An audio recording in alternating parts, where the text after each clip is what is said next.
Students, तो आप discuss करने जा रहे हैं इरोडो सॉल्यूशन सीरीज में प्रॉब्लम नंबर 13 यानी पहले चैप्टर का 13 प्रॉब्लम नंबर 1.13। और ये बहुत इंपॉर्टेंट प्रॉब्लम है, बिल्कुल इसी कंसेप्ट पे जिस कंसेप्ट के ऊपर ये प्रॉब्लम बेस्ड है, इसके ठीक पहले वाला प्रॉब्लम यानी 12th नंबर प्रॉब्लम भी इसी कंसेप्ट पे बेस्ड था। और वो कंसेप्ट क्या था? आपने पिछला क्वेश्चन सॉल्व किया था मेरे साथ, तो वो कंसेप्ट क्या था? Relative velocity of approach.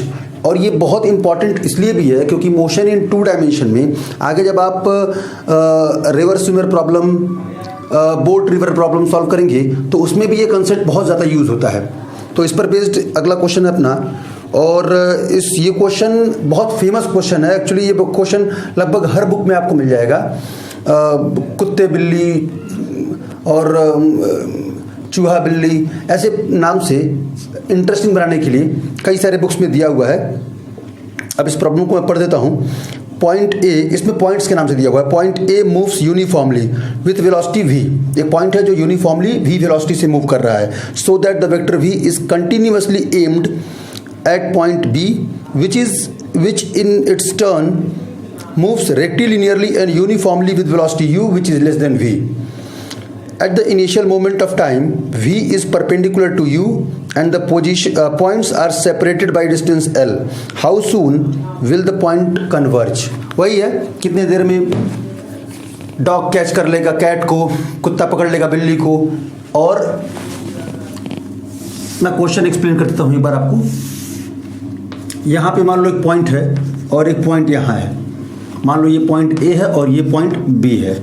Point A इस डायरेक्शन में u स्पीड से चल रहा है और पॉइंट बी ऐसे चलेगा v स्पीड से कि वो हमेशा इसकी तरफ एम करके चलेगा, इसकी तरफ मुंह करके चलेगा, क्योंकि b को a तक पहुंचना है। और इनिशियली स्टार्टिंग में इन दोनों के बीच का सेपरेशन कितना है? l। अब हमसे पूछा जा रहा है कि कितनी देर बाद अगर ये हमेशा इसकी तरफ मुंह करके चले, b हमेशा a की तरफ मुंह करके चले, वो एम अपना रखे a की तरफ, तो कितनी देर बाद बी ए को पकड़ लेगा। कंडीशन ये भी है कि v is greater than u, यानी b a से तेज चल रहा है और तभी पकड़ भी पाएगा। अगर b पीछे रह गया, स्लो पड़ गया तो पकड़ नहीं पाएगा, फिर इस क्वेश्चन का कोई सिग्निफिकेंस नहीं बनेगा। तो ये कंडीशन दे ना दे, ये अपने आप को समझ में आती है कि अगर b तेज चलेगा तभी a को पकड़ पाएगा।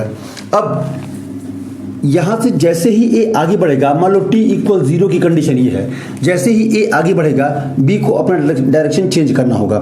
b ऐसे मुड़ेगा और b का पाथ कुछ ऐसा होता जाएगा और कहीं तो जाकर के पकड़ लेगा इसी लाइन पे।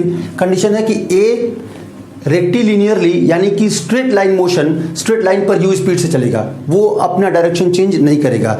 b को अगर a तक पहुंचना है, a को पकड़ना है, तो उसे अपना डायरेक्शन चेंज करना होगा।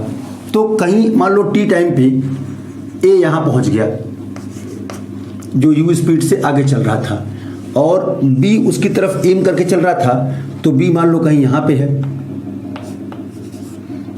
जो उसकी तरफ v स्पीड से जा रहा है। अब सवाल समझते हैं ध्यान से, कैसे हम यूज कर रहे हैं रिलेटिव वेलोसिटी ऑफ अप्रोच का कंसेप्ट। मैं कंसेप्ट लिख देता हूं, कौन सा कंसेप्ट हम इसमें यूज करने वाले हैं। Concept relative velocity of approach, बहुत ही इंपॉर्टेंट कंसेप्ट। बार बार मैं कह रहा हूं, इस पर आप कम से कम 4-5 और क्वेश्चंस की प्रैक्टिस कर लेंगे तो और ज़्यादा बेहतर होगा आगे के सेक्शन को आसानी से सॉल्व करने के लिए। तो अब उसी पर बेस्ड एक क्वेश्चन है कि a भाग रहा है और b इसकी तरफ मुंह करके हमेशा चलेगा। a तो हमेशा हॉरिजॉन्टली चलेगा, लेकिन b अपना डायरेक्शन टर्न करता चला जाएगा उसकी तरफ मुंह करके और v वेलोसिटी से जाएगा। अब हम इस कंसेप्ट का यूज करेंगे। मान लो a तो इधर भाग रहा है, लेकिन अगर मैं इस लाइन को आगे बढ़ा दूं तो इस लाइन के साथ a की स्पीड, a की वेलोसिटी कितना एंगल बना रही है? मान लिया मैंने थीटा। a की वेलोसिटी इसी लाइन के साथ, कौन सी लाइन? b वाली लाइन, जिस लाइन पे b उसको दौड़ा रहा है किसी टाइम t पर। t टाइम के बाद a यहां से यहां तक पहुंच गया, मान लो जो भी हॉरिजॉन्टल डिस्टेंस हो, अभी हम उसको देख लेंगे। लेकिन जो b का डायरेक्शन है उस डायरेक्शन के साथ b के वेलोसिटी v के साथ u का डायरेक्शन मान लो किसी टाइम t पर थीटा एंगल बना रहा है। तो इस लाइन पर अगर मैं अपने आप को a मानूं और मैं इस लाइन पे भाग रहा हूं बी के दिखने पर अगर मैं बैठ जाऊं, मैं अपने आप को फ्रेम ऑफ रेफरेंस से जोड़ूं, तो अगर मैं इस लाइन पे भागना चाहूं तो किस स्पीड से मैं इस लाइन पे भागता हुआ लग रहा हूं? तो u स्पीड से इधर हॉरिजॉन्टल, तो u का एक कंपोनेंट उधर आएगा u cos थीटा। तो इस लाइन पे अगर मैं u cos थीटा से आगे भाग रहा हूं तो इसी लाइन पे मुझे दौड़ाने वाला किस स्पीड से दौड़ा रहा है? v स्पीड से।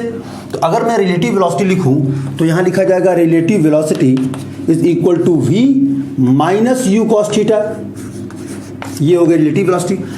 अब ध्यान से समझो, इस स्पीड से b इसकी तरफ आता हुआ लग रहा है। कितना डिस्टेंस कवर करना है b को? इनिशियली कितना डिस्टेंस था? l, यानी फाइनली ये डिस्टेंस 0 हो जाएगा तभी वो कन्वर्ज कर पाएंगे, एक पास आ पाएंगे। मतलब इस वेलोसिटी से चल करके उसे ये डिस्टेंस कवर करना है। तो अगर हम इस वेलोसिटी को इंटीग्रेट कर दें, वेलोसिटी को इंटीग्रेट करते हैं तो क्या मिलता है? डिस्प्लेसमेंट या डिस्टेंस। तो अगर इस वेलोसिटी को हम इंटीग्रेट कर दें तो क्या मिल जाएगा? डिस्प्लेसमेंट। और वो डिस्प्लेसमेंट कितनी होनी चाहिए? l। तो इसे इंटीग्रेट कर देते हैं, integration of v minus u cos theta dt, और कहां से कहां तक? 0 से लेकर के टाइम t तक। तो वो कितना होना चाहिए? l, तभी b a तक पहुंच पाएगा। ये तो रही एक बात। अब दूसरा, क्या इतने टाइम में यानी कि t टाइम में 0 सेकंड से स्टार्ट हुआ और किसी टाइम t तक दोनों ने, a और b दोनों ने एक ही हॉरिजॉन्टल डिस्टेंस कवर किया है? हॉरिजॉन्टली एक ही डिस्टेंस कवर किया है। तो a कितना कवर करेगा?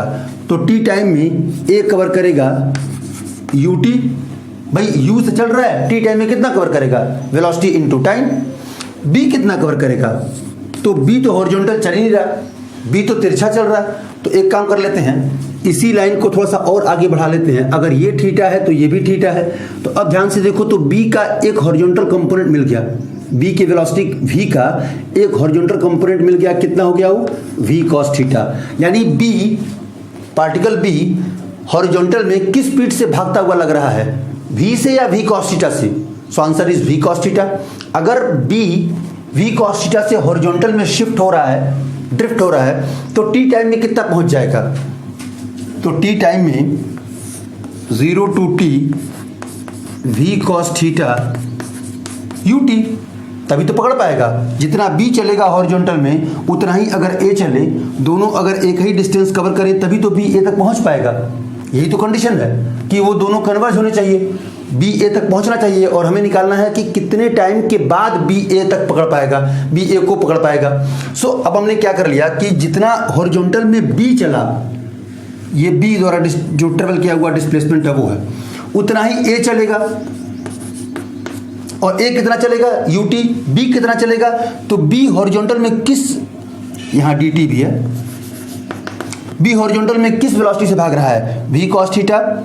और इसी को अगर हम 0 से लेकर t तक इंटीग्रेट कर दें तो ये ट्रेवल डिस्टेंस किसके इक्वल होना चाहिए? जितना a ने ट्रेवल किया। अब यहां से v को मैं रिमूव करता हूं, मैं मिटा देता हूं यहीं पे, आप एक स्टेप आगे बढ़ाएंगे। v को मैं रिमूव करके इधर भेज देता हूं, तो ये हो गया आपका ut बाई v। अब ये वैल्यूज उठा करके ऊपर पुट करेंगे। तो इसे सॉल्व करते हैं आगे, इसे सॉल्व करते हैं आगे। Integral v minus u cos theta dt is equal to l। तो इसे थोड़ा सा ओपन करके इसको सॉल्व करते हैं। v को अलग करता हूं मैं, integral 0 to t v dt minus u बाहर कर लेते हैं इंटीग्रल टर्म से, integral 0 to t cos theta dt and this is equal to l। अब v dt का मतलब तो vt, भाई v बाहर आएगा, dt का इंटीग्रेशन t, लिमिट पुट करेंगे t माइनस 0 तो t ही होगा, तो v into T minus u into, अब इस पूरे टर्म की value integral 0 to t cos theta dt की वैल्यू यहां से देखो यहां से कितनी पुट कर सकते हैं? u into T by V. तो u into T by V, इससे हमको आसानी हो गई कि हमें इंटीग्रेशन नहीं करना पड़ा। वरना देखो यहाँ पे cos थीटा है और इंटीग्रेशन करना है विद रिस्पेक्ट टू टाइम तो मुश्किल हो जाती। तो इसके लिए हमने इसको रिमूव कर दिया और इसकी जगह पे ये वैल्यूज पुट कर दी, u into T by V, this is equal to l। अब इसे सॉल्व कर लिए, t कॉमन ले लें इन दोनों टर्म से, तो क्या बच जाएगा? v minus U square by V is equal to l। और यहाँ से मैं t डायरेक्टली लिख सकता हूँ, ये एलसीएम लेंगे तो नीचे v, तो v square minus U square by V, तो v उधर जाएगा तो l इंटू वी, और ये पूरा टर्म नीचे चला जाएगा तो v square minus U square. This is the time. Very very important result. In next section we can use directly this result. आगे के सेक्शन में हम डायरेक्टली इस तरह के रिजल्ट को यूज कर सकते हैं. वैसे तो एक नॉर्मल सा क्वेश्चन था और बहुत ही आसान सा सवाल था जो बेस्ड था किसके ऊपर, relative velocity of approach concept के ऊपर बेस्ड था, और इसी के ऊपर बेस्ड इस क्वेश्चन को हमने बहुत आसानी से सॉल्व कर लिया. लेकिन इसी कंसेप्ट का यूज हम आगे के सेक्शन में काइनेमेटिक्स में जब हम मोशन इन प्लेन पढ़ेंगे तो उसमें हम रिवर्स स्विमर प्रॉब्लम या बोट टिपर प्रॉब्लम में भी इस कंसेप्ट को आसानी से यूज कर सकते हैं. तो ये बहुत ही आसान सा एक कंसेप्ट था कि बी ए तक कब पहुंच जाएगा, वो टाइम निकालना था हमें, और वो टाइम हमने कैलकुलेट कर लिया. L into V by V square minus U square. This is the answer of the problem.